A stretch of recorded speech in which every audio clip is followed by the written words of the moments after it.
I'm just a poor wayfaring stranger. The previous Sunday we started the section hike for Weardale Way and had a lot of fun in 2 foot of snow and drifts up to 4 foot.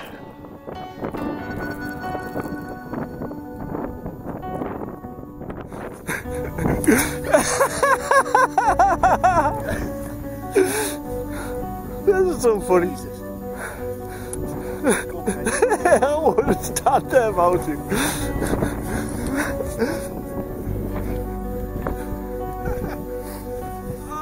Sadly, we only managed 3 miles to Prudhoe Bridge before a blizzard forced us to stop. But now it's a blizzard and we've got a bit of a whiteout going on here now. Soon we'll not be able to see very far. So last Sunday we headed back to pick up the trail in 40 to 50 mile an hour winds and sheets of horizontal rain. Hello, back on the Weardale Way and the weather is absolutely horrendous. Strong wind, lots of rain going in there, sweeping in clouds. So the camera's going to have to go in the box and I'll do a voiceover when I get home.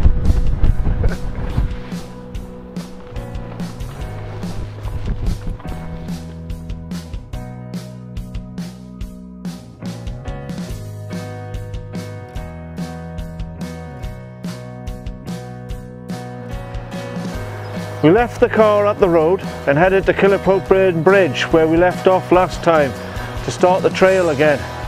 But this time my daughter joined us.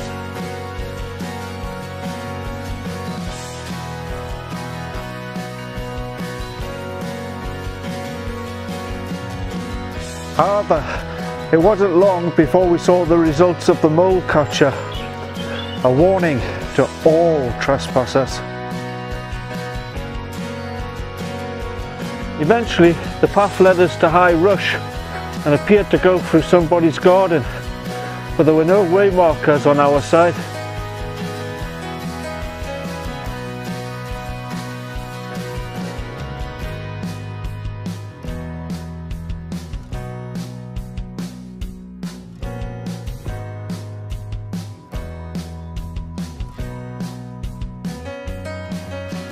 But after passing through the garden we found several way markers saying we should have gone around. Bit late, but no harm done. And still the rain blew across in clouds as we spied Heavy Clough Bridge.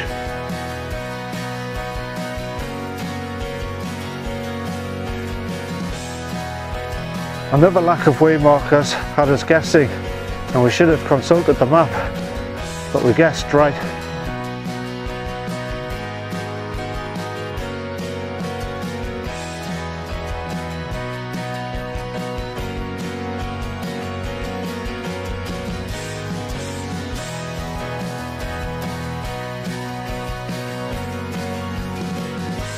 However, we were not so lucky when we got to Heavy Bridge and needed to backtrack to the waymark that we had missed.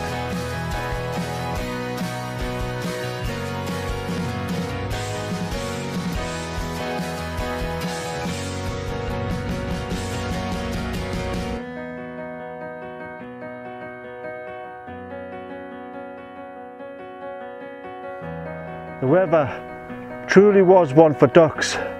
Or should that be geese?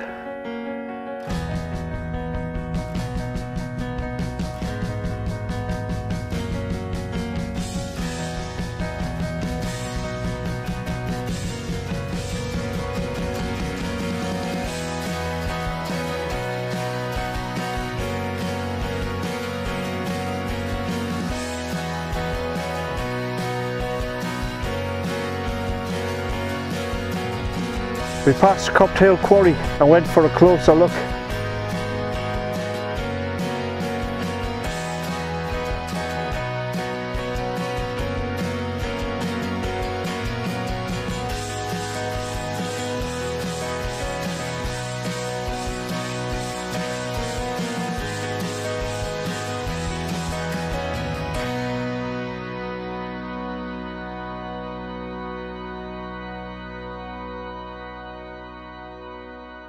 It was here that they quarried dolerite, a hard stone from the Birtree Ford disturbance on the windsill.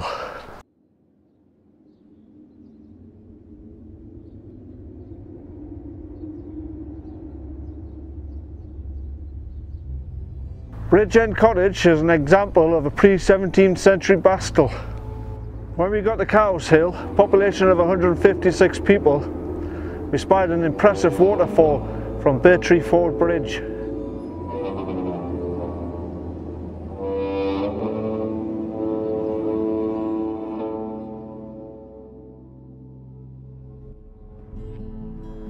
Meanwhile, there was an odd couple pretending to look at trees, but they were really keeping an eye on us. We ignored the strange couple and tried to get a shot at the waterfall known as Birtree Ford Falls.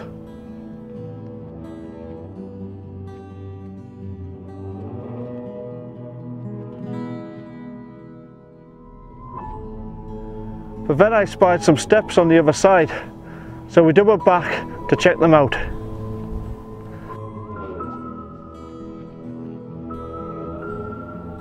The path that led off the road was heavily covered in moss, but this proved not to be as slippy as it looked, and we went and took some photos and film footage.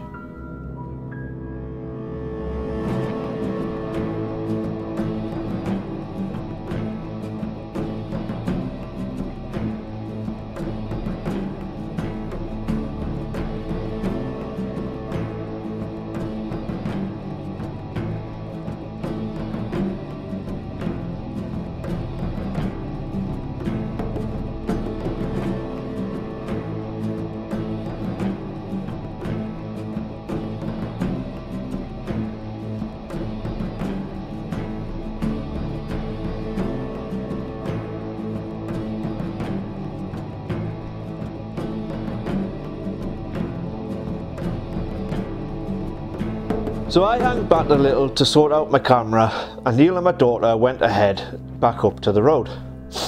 When I caught up, Neil was apologising to the odd couple. They're strangers, not local. When I arrived, they confronted me. Does it not look like a garden to you? So, taken by surprise at the hostility, I replied, what? No. It's obvious that it's a garden, they said in unison. No, it's not. There's no fence, no gate, the path's covered in moss and there's no cultivation. Then Edward interrupted. Look at your map. So I did, and told him that the detail was too small to see a garden boundary.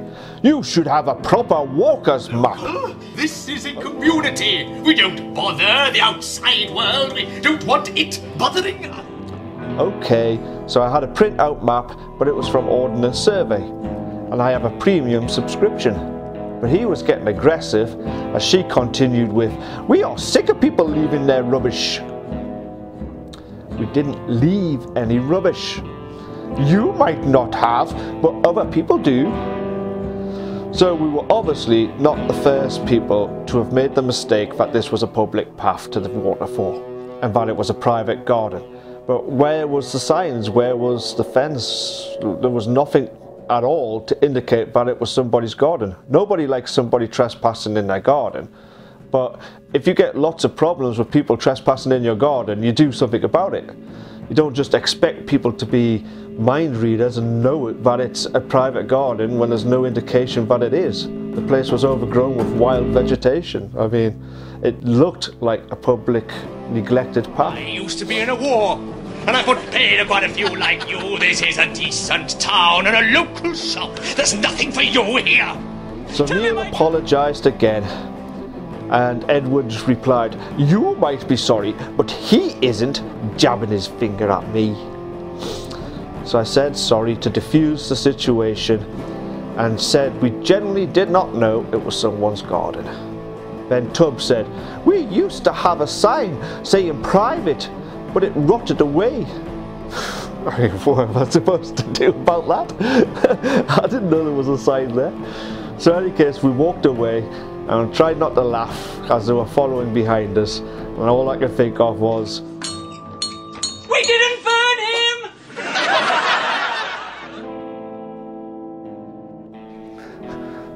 So, as they escorted us out of the village, I looked back to see them knocking on a neighbour's door, no doubt to relay the story.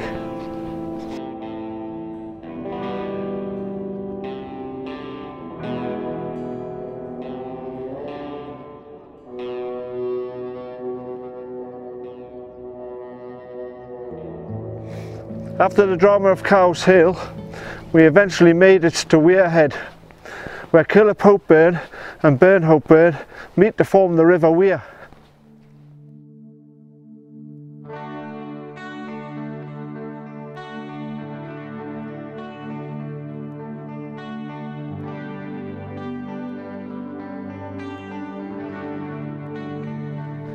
We stopped here for lunch and went in search of the public toilets, only to find them padlocked closed.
We continued our journey to Coronation Bridge and crossed into Hope Burn, where John Wesley, the founder of the Methodist Church, once preached, and now stands for oldest Methodist church in the world that is still in use.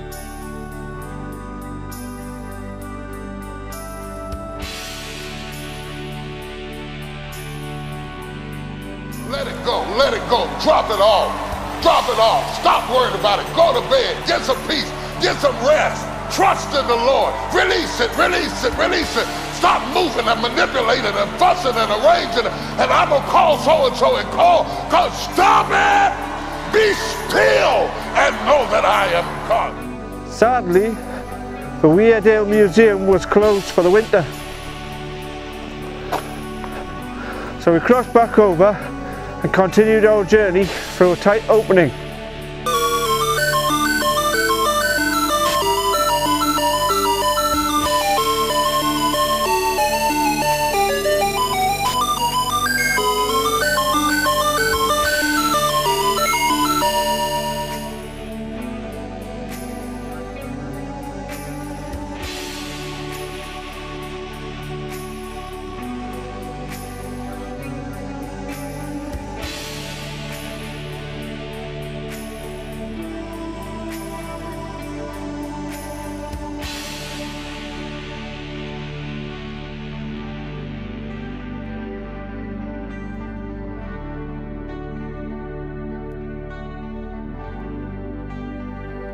We passed many small bridges and small waterfalls before arriving at some stepping stones. Neil took my daughter over the bridge and I hit the stones.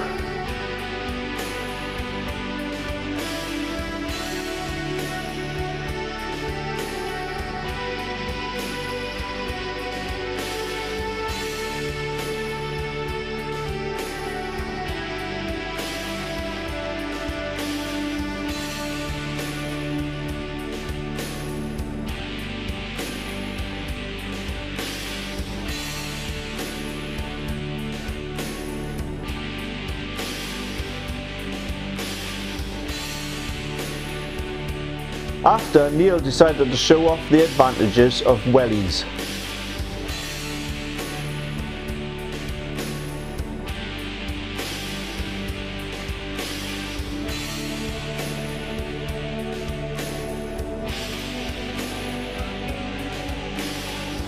and my daughter tried to get in on the act, but Neil was quick to stop her.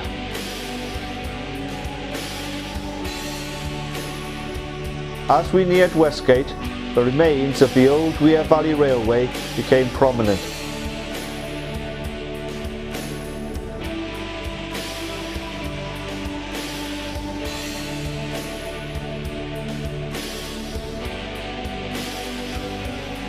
So, that's sections 1 and 2 completed of the Weardale Way.